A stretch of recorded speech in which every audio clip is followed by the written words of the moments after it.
And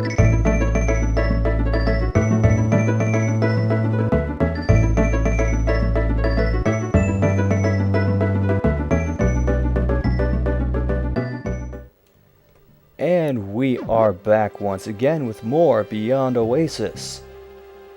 And I believe I mentioned before that Efreet likes to punch things. Well, there's actually a very specific use for that can be quite handy later in the game. Remember the drowning fish trick to get health items? Here's the punching rats trick. As you can see, it just turned into a slab of beef, and that slab of beef is a full health recovery. So if you're ever low on health items and you find yourself in an area where these rats are walking around, go ahead and get Efreet out and let him punch them around a little bit. Now this is actually kind of lucky, getting 2 beef slabs out of 2 consecutive rats. Sometimes they won't drop anything, sometimes they'll drop like the slab of meat that gives you 3/4 health recovery. It's not a surefire thing, but it's still better than having no other options to try and get your health up. Oh, and I mentioned before the availability of this game as far as like on its own and in collections. Well, I neglected to mention something very important, which is Beyond Oasis is on Steam. You can get the standalone Beyond Oasis game for $3. Or you can get something called the Sega Genesis Classics Pack 5. And that includes the following games: Beyond Oasis, Dynamite Headdy, Golden Axe 3, Phantasy Star 2 and 3, Generations of Doom, Phantasy Star 4, End of the Millennium, Streets of Rage 3, Revenge of Shinobi, Vector Man 2, and Wonder Boy and Monster World for $7.50. But getting back to the game, we're basically heading to one of the easternmost points on the map to try and investigate a bunch of soldiers that might be a threat to the villagers. And on the way there, I'm going to show you something a little special involving something you can do with Efreet. And no, it's not the punching rats trick again. Although, we are going to need the campfire in front of the rats to summon Efreet and get rid of that ice pillar. Now, something kind of annoying, which you might have been able to notice, is that you can't really like fine-tune where the spirit is going to go. They tend to just kind of mill around on their own within your general vicinity. Because I'm trying to get him to punch this ice pillar, but not having a whole lot of luck with my positioning. There he goes.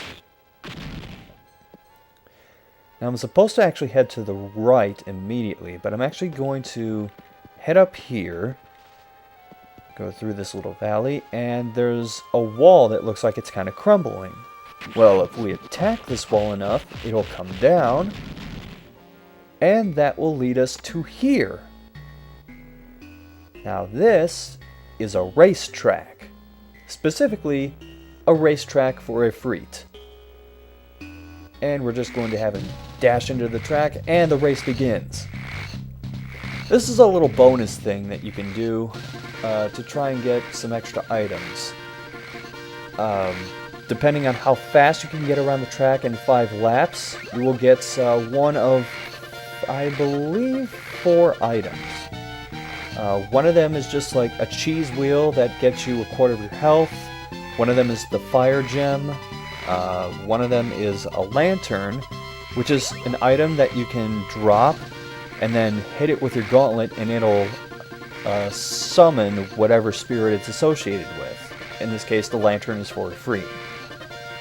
And then there's also another elixir.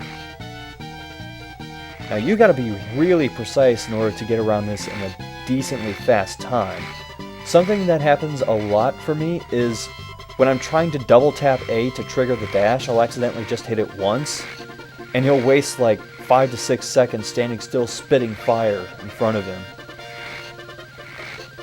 And you have to get a nice mix of using the dash and just kind of guiding him into place by pulling him toward you. and I really screwed that up on this part, so I'm definitely not getting the elixir.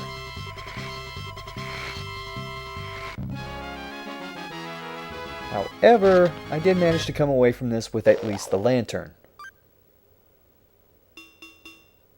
I'm going to go ahead and drop the cheese, because for now I'm okay on health items. Especially since Efreet decided to punch a few rats a while back, and get out of here. Now, I'm not going to bother showing you all the different races of me trying to get these items. Mostly because I just plan to come back to this later if I really need it. By the way, another item you can get is a metal bow. And it's like a regular bow, except it shoots slightly stronger arrows. Moving on. Now we gotta head down here and realize that there is an incredibly well-controlled fire blocking our path. Well, fortunately there happens to be a big-ass pond over here, so we will go ahead and summon Ditto and get rid of the fire. Now something I'm going to do here is run back into the bonus area and summon Efreet again. It'll become apparent later on why exactly I do that. And there you go.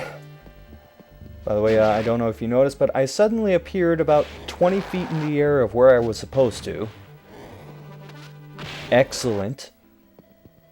Now we're starting to get into the fortress, and this is the main reason that I have Efreet around. There are some areas in this that are really tight, like right here you just have to time it really well in order to not get hit by the bombs. But later on there are going to be more soldiers coming at once, and it's nice to have Efreet around just to kind of play crowd control for you. Grab the key here, which we're going to need to get to the front door. Take out the archer. Now here there are going to be 2 archers waiting for us, but I'm going to try and just run and jump over their shots, or at least get there before they shoot.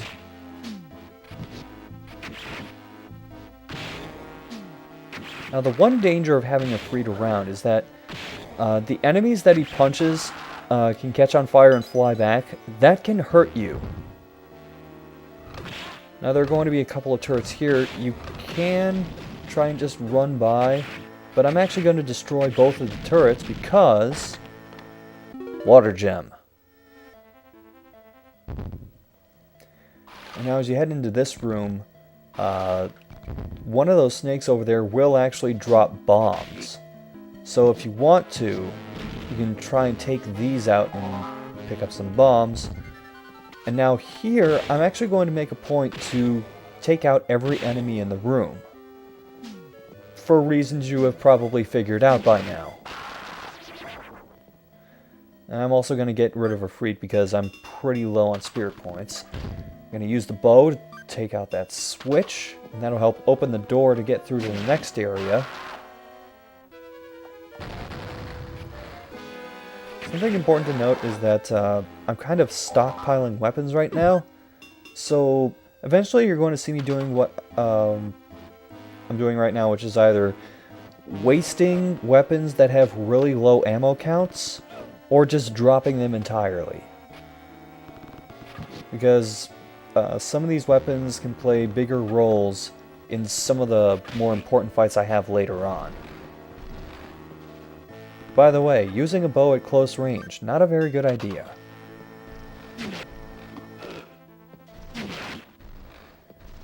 And we're going to use the same old tricks to take care of these guys.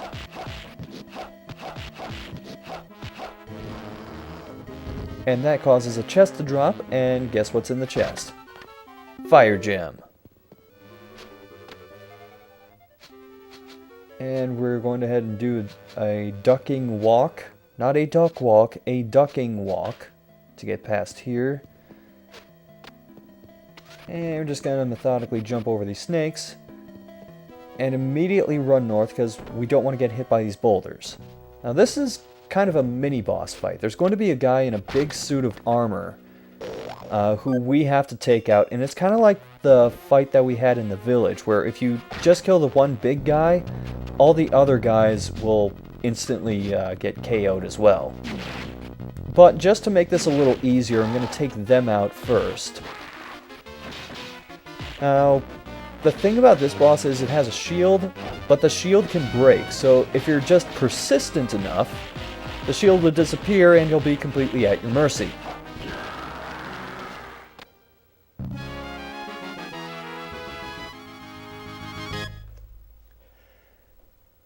And from here, we are going to board the ship.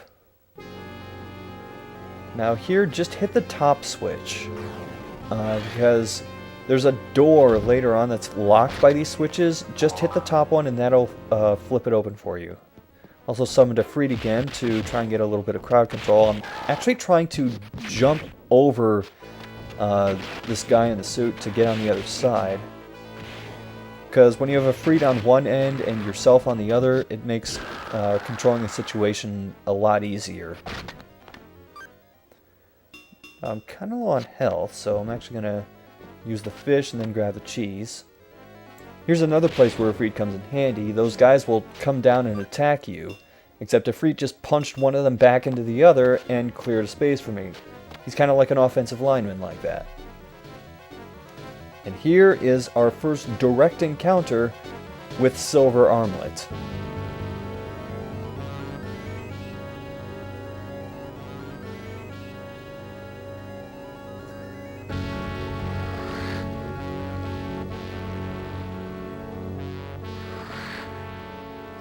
Now from here we will have another sort of a mini-boss fight where we'll fight off two of the gargoyles, like the one that just carries Silver Armlet off.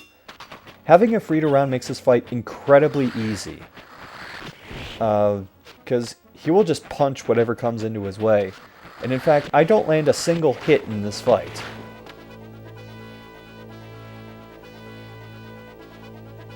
They actually hover at two different heights, so when they're at the slightly lower one, you can just jump kick them or jump slash them if you have the sword on you.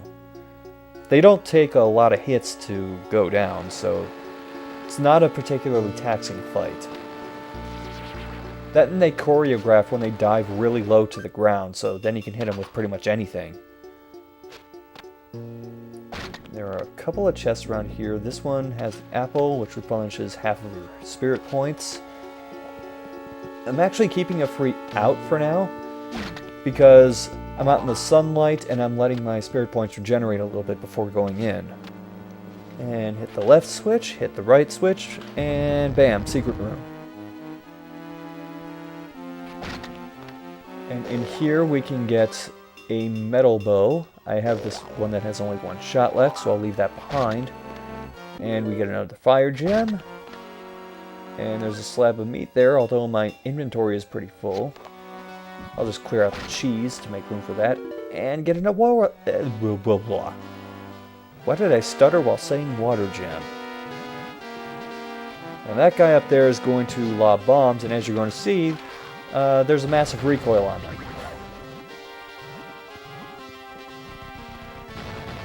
Just keep moving, and you won't actually get hit by it. In other words, don't do what I do. Now, these bombs are actually here for a different reason than usual, which is to trigger that switch right down there. First, however, I'm going to take care of this guy in the suit of armor again.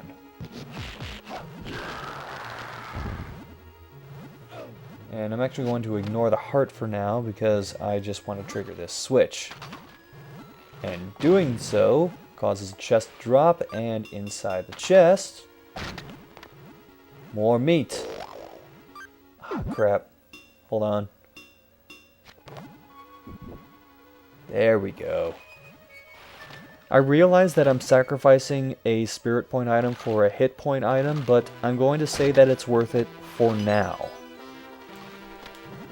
Something else to note is that this is the first dungeon in the game which becomes a little more complex. You're going to see me backtrack a few times to get to a few certain areas. A lot of them aren't necessary to get through this area, but they have some things that are still kind of handy to have. Like, in particular, this area is just to get this key. Now I gotta backtrack all the way to that room with the ice pillar, but first I gotta summon Efreet. And over here we have yet another key. That goes to something else. I'm actually gonna pick up the cheese, use that, and then pick up the fish again. Item management in this game plays a bigger role than you might anticipate. But for now, let's rock some ice pillars. And over here, we're going to have yet another gargoyle fight. Jump kick, jump kick, jump kick. Oh, thank you for donkey punching the gargoyle to death, Efreet. I wasn't anticipating that. Ah, now we have a pear here. The pear recovers 3/4 of your spirit points. So I went ahead and used an apple and put the pear in its place. Now we have to hit this switch, because that pops up that floor switch, and if the floor switch is depressed, then it'll drop boulders continuously onto the staircase and I won't be able to pass. As you can see, one of the zombies triggered it. Now, this is not what you'd think. You don't use a Efreet to light the fire, you use a bomb to light the fire.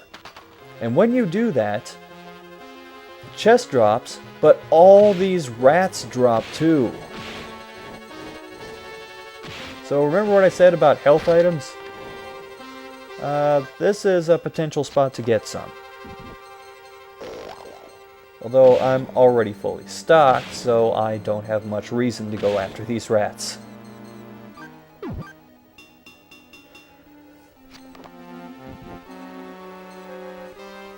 Anyway, moving on. As you can see, now we're on the other side of that clearing. And we have yet more soldiers to deal with. You can usually just back them into a corner and then use your full slash maneuver to keep them at bay. And where these guys go, these other guys usually follow. So, same old, same old. And now we can proceed through the staircase to the final sections of the dungeon. Now behind those doors is a section that leads to the boss, but I'm actually going to kneel here and poke at this wall for a little bit, and we get yet another secret area. This weapon is called the atomic bow, and the reason for that is the arrows explode on impact, and it does a significant amount of damage. Like, in comparison to regular bow shots, it does a little over 2 times the damage. And for comparison's sake, the metal bow does about 1.5 times the damage of the bow. So, I'm going to hold on to the atomic bow for a little while, to say the least. Now we're actually going to... you know what? I'm sorry. I forgot what I was doing for a moment. We have to go this way. Because remember when I summoned Efreet, there was that door that I couldn't open? Well, now we can open it. And it leads into this closed room with 2 ogres and a couple of white flames. Fun fact, if you hit those flames with your gauntlet, it'll summon Ditto. I'm just trying to keep moving and do what I can to eliminate the ogres, because those are not the most annoying obstacle, but they are the biggest obstacle. Anyway, you can get another lantern if you didn't already have the one from the bonus game. You have the fire gem in that one chest, and you have a water gem here, and now you have this. Much like the lantern to call Efreet, that can be used to call Ditto. And that also leads to a hyper bomb. which is a little more powerful than, say, the power bombs or the regular bombs.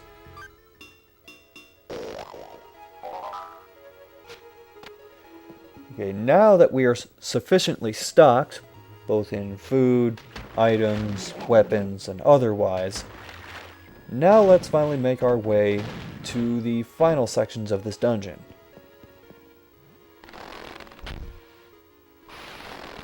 And we are just going to go ahead and ignore those pill bugs. Almost forgot about the switch. Can't forget about the switch. There's something oddly satisfying in this game about having Efreet punch zombies.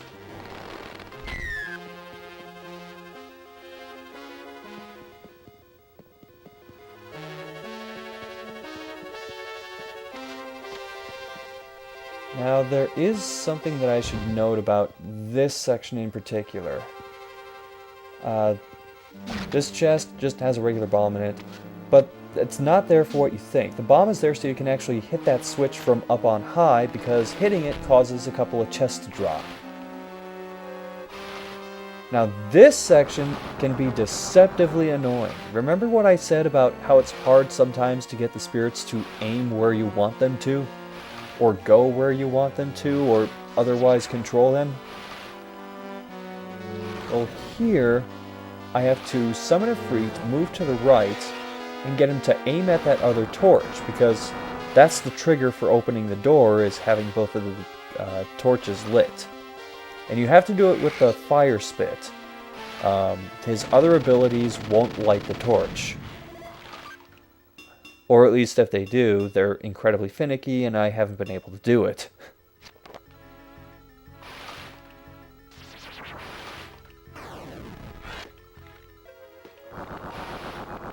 The thing about this is you pretty much need to do the flame spit as soon as he spawns. If you're even like a couple tenths of a second off, he's going to end up facing north and he won't hit the torch. You might notice the water spout there to summon Ditto. Ignore it, because you'll want Efreet for this fight. Now, I know what some of you are thinking. This game came out in 1994, Pokemon came out in 1996, so don't draw any conclusions based on that. Even though this pretty much is a big-ass Geodude. Now, it does that pinball thing when it gets to half health or lower, and what I've been trying to do is stand directly in front of it, because that triggers it to do its incredibly choreographed punching attack. It's by far the easiest one to dodge, and it also allows for more time to get some shots on it with Efreet's punch attack.